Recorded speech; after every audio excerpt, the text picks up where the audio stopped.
और बात की एक बात यह कि खबर आई कि सऊदी अरब ने कफाला सिस्टम आखिर खत्म कर दिया। तो जो लोग खाड़ी देशों के इस सिस्टम के बारे में जानते हैं वो तो समझ गए, लेकिन ज्यादातर पब्लिक इसके बारे में अब भी ज्यादा जानती नहीं है। तो इसको समझने की जरूरत है कि कफाला सिस्टम क्या था।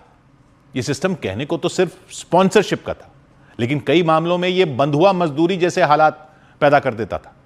वहां दूसरे देशों से आए काम करने गए लोगों की हालत ऐसी कर देता था, और संयुक्त राष्ट्र की श्रमिकों के अधिकारों के लिए काम करने वाली अंतर्राष्ट्रीय संस्था ILO यानी इंटरनेशनल लेबर ऑर्गेनाइजेशन में इसका कई बार विरोध होता रहता है। कई देशों में यह अब भी चल रहा है, जबकि कई देश अब इसको खत्म करते जा रहे हैं। इसमें होता यह है कि जैसे सोचिए आप भारत से सऊदी अरब जाते हैं पैसे कमाने, वहां आपकी नौकरी लगती है, तो कफाला सिस्टम में आपका मालिक सिर्फ नौकरी देने वाला नहीं था, वो आपका एक तरह से कानूनी गार्डियन होता था, संरक्षक होता था। कफाला एक अरबी शब्द है जिसका मतलब एक तरह से स्पॉन्सर होता है, यानी प्रायोजक। तो संरक्षक और प्रायोजक टाइप का उनका रोल होता था जो नौकरी देता था। नौकरी देने वाले को कहते थे कफील, इसलिए यह सिस्टम था कफाला। यह सिस्टम 1950 के दशक में शुरू हुआ, जब तेल की कमाई से वहां ढेर सारी नौकरियां बनी और सस्ते मजदूर चाहिए थे। भारत, बांग्लादेश, मिस्र जैसे देशों से कई लोग गए नौकरियां करने सऊदी अरब में। और सऊदी अरब ही नहीं, खाड़ी के लगभग सारे देशों ने यही सिस्टम बनाया हुआ था। कई देशों में अब भी यही सिस्टम चल रहा है। तो कहने को तो नौकरी देने वाला आपका संरक्षक होता था, लेकिन यह आपको एक ही मालिक से बांध देता था। मतलब बिना उसकी लिखित इजाजत के आप नौकरी नहीं छोड़ सकते थे, ना छोड़ सकते थे, ना ही किसी और नौकरी में जा सकते थे।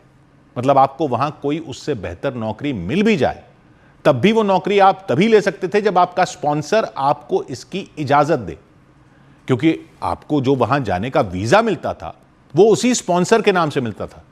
तो अगर वो चाहे तो आपका वीजा ही कैंसिल करवा सकता था, और वीजा कैंसिल होने का मतलब दूसरी नौकरी तो भूल ही जाओ, देश में रहना ही गैर कानूनी हो जाता था।